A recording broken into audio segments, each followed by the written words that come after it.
of the YWC, what the hell did we just look at? What? I know I gotta go through everything to witness the show, but I'm just like, what? Let's go through the beginning, the middle, and the end of the show. I'm gonna talk about the match that made no sense. Usos versus Kofi and Xavier Woods. Why? Why did they have this stupid match? It's not the point of the match quality. Wasn't bad match quality. They always seem to have good chemistry. The Usos have great chemistry with the New Day, no matter if it's Kofi and Biggie and Xavier with Kofi. It makes no difference. All three of them have good chemistry. But this is supposed to be special. And it makes me think these guys are going to be on the kickoff show. I have a feeling that SmackDown Live's title, for the tag titles, I take that back, is going to be on the kickoff show because they're willing to do this before the show even airs. I just feel like it's a waste. A waste. It's not the point the crowd liked it in Rhode Island. The point is it shouldn't have been done. Now, a match that I'm going like, what? You have Rusev Maska fighting Chad Gable, destroys Chad Gable. He didn't even give him a chance to really wrestle him. He just threw him into the stands in a sense where the commentary team was, put him in the accolade, beat his ass up, and then he goes into the ring and guess what? He gets RKO'd. This would be understandable 3 weeks from SummerSlam. This might even be understandable maybe 2 weeks. But a week before, 6 days, it didn't make any sense. This was a waste.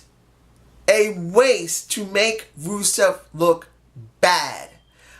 You guys, if you believe that segment when he got RKO'd, tell me the reason why it was a good thing that he got RKO'd 6 days before SummerSlam when he just was put over dominantly when he destroyed Chad Gable. That made no sense. Road Dogg, this was dumb. It just was dumb. Now here's another thing that just seemed like they didn't prepare this properly. AJ with Shane McMahon. Now, I'm not having a problem with what they did. It wasn't bad. You know what the problem that I had? Timing is everything. Shane explaining what was going to happen between him and AJ was supposed to be timed properly. Shane gave the cue, AJ, and he stood there waiting there. And he's going like this, going, what the fuck's going on? Why haven't you cued Kevin Owens to come out? And then he comes out not 1 second late, not 2 seconds late. It looked like it was 5 freaking seconds late. Who was one that was prompting him? Either Kevin messed up, which I don't think he would mess that up. He usually is good with his cues. It's got to be someone in the back in the gorilla position. Someone fucked up bad. That looked horrid. Was the segment good? It wasn't bad. Trying to put dissension between AJ and Shane, and then you got Kevin Owens and Shane. You don't know what's going to happen at SummerSlam. It wasn't too bad.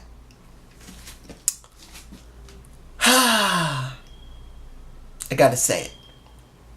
Tamina and Lana. I said it and I meant it. Lana is going to now be Tamina's manager. I said this, didn't I? Here she in my face. I'm putting this woman in my face. I don't care. I don't care that people think that she's nothing but a stupid jobber. She can't talk right. She don't look very good. Look, WWE has used tits and ass for years. And there were some tits and ass that could not talk, that could not wrestle. And even some of them looked downright awful in the ring. And downright awful, period. But what's the difference between them and Tamina? Zero. Nothing. So seeing that Tamina is now possibly being pushed makes me happy. I'm putting it in my face again. You know why? Because Tamina deserves it. It's time for her to be pushed. and for once have the title in her hands. Now, of course, Lana made it very special. I will use my ravishingness, my cunning, and my petite, whatever, to make you fearful. Well, not you being feared. Everyone will fear you. That I was all right with. Now, what else do we have here? The Fashion Popo in their last segment in what? Fashion Peaks? Tell me, what does this mean? Does it mean we're getting the Fashion Police removed and it's just going to be Breezango? No! If Breezango goes back to just being Breezango, it's not the Fashion Police Breezango, we're going to lose a huge opportunity. We are. We're going to lose a huge opportunity. These guys are gold right now. They are the most entertaining you can see. Look, you can love New Day. I still love New Day. But if I got to compare the New Day working with the Usos right now compared to the Fashion Police where they're doing some really entertaining stuff behind the scenes, in the back, where they're using props, not going to the ring every single time to do something, I am loving it. But if they're dropping it now, especially after dealing with, which made no sense with the Ascension, they had that pie. There was a rubber in there, I guess. A balloon in there, a rubber. You got a Band-Aid. You got a note that says, to be something? I can't remember. It's on my shoulder. But please don't let this end because they're funny. Please don't end. They're funny. They're just funny. Natalya versus Becky Lynch with Naomi me at ringside. Woo! That's some bright pink or bright red on her eyes. Doesn't mean she don't look good. Just, wow, that's bright. She want to make sure she is seen. And here's the thing. Was I alright seeing Naomi say Becky Lynch? I'm fine with it. Was I alright seeing that, seeing disrespect? Natalya has been around for quite a while, and I haven't seen her put many people over. I would like to see Natalya put over Naomi properly. And this is what I hope is going to happen. Now, throwing a little bit of Carmella into the mix, you wonder how this is going to end. Since this is the first time there's a Money in the Bank for the women, you don't know how it's going to end. Will they end it at SummerSlam? Will they end it after SummerSlam? Will Carmella have it? I want to say it now, but I can't because I got to go through this first. Will Carmella keep that more than a few months than what she's already had? That's going to be a question. I just don't know. Shinsuke Nakamura dealing with Jinder Mahal. Jinder Mahal. And tell me below, is it actually today, which is the 15th? Is this actually the day of India's independence? I understand, I think India got their independence around the 1940s. I could be wrong. I don't know about India's history and culture very well. But as far as I remember, around 1940s, I think they got their full independence. Or the 1930s. I could be 100% wrong.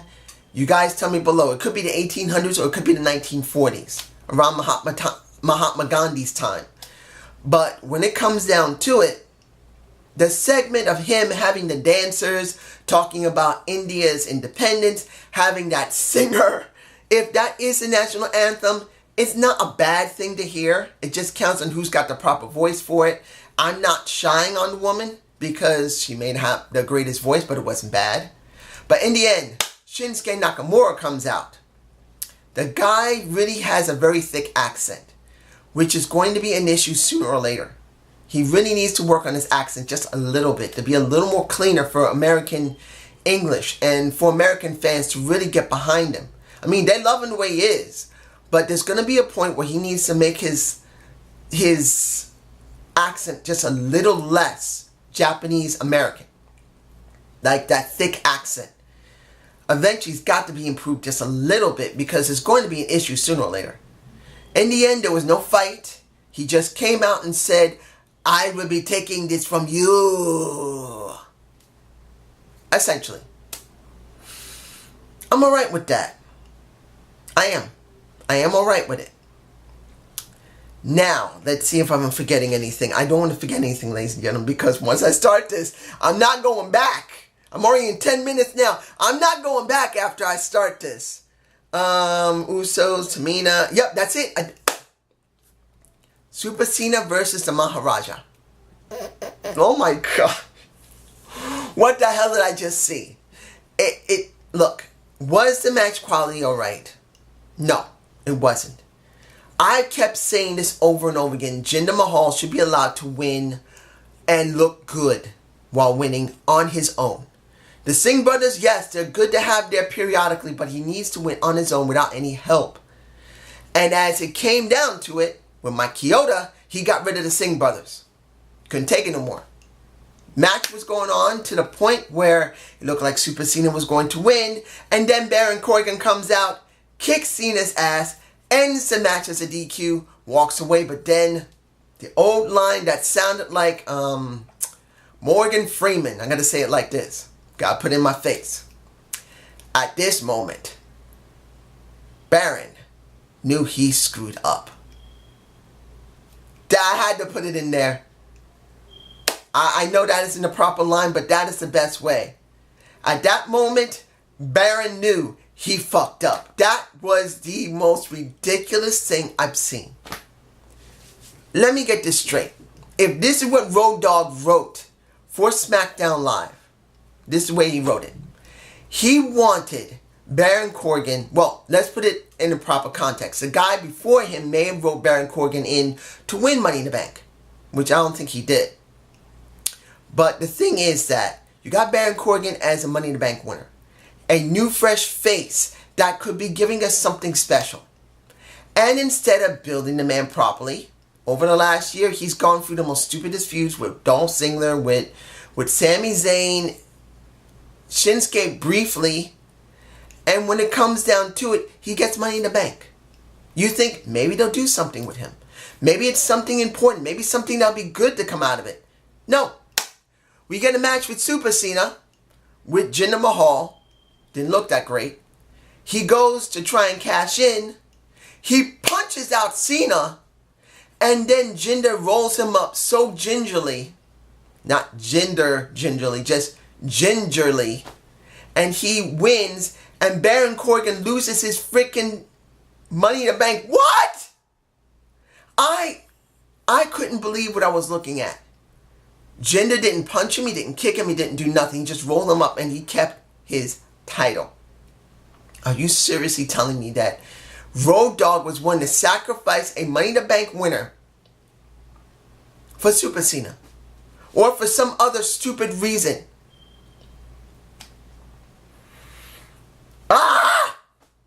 Morgan, if you're watching this, Morgan, this hurts my freaking heart.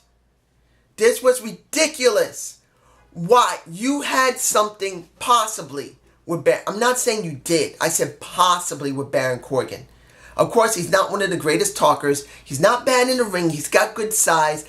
But he needed to be promoted properly. He needed to be booked properly. And he has not been booked properly. You could have done something with him. And in the end, what did you do? Instead of letting him keep the Money in the Bank ladder match. Calm down. Instead of letting him keep the Money in the Bank ladder match briefcase. Cash it in later in the year. To try and build him up and give some more interest for SmackDown Live. Because they don't have that much talent. Raw raped them of their talent. You sacrificed his Money in the Bank ladder match briefcase for what? So you can have a match with Cena? What? I don't know what to make of this. Unless he did something wrong to piss someone else off or piss someone off in the back, this made no booking sense. It just did. How do I feel about this show? Some of it wasn't bad, but the ending was the most stupidest thing I've seen in a long time coming from WWE. This was the worst booking decision you could ever see. I'm sorry, it is. But it's just my point of view. And I hope you enjoyed the Zane view. Please give me a comment below. Watch for my, well, I don't normally do it, but after this, maybe upload it just after this or tomorrow, you will be looking at my SummerSlam preview of 2017. Have a good day. Have a good night. Peace.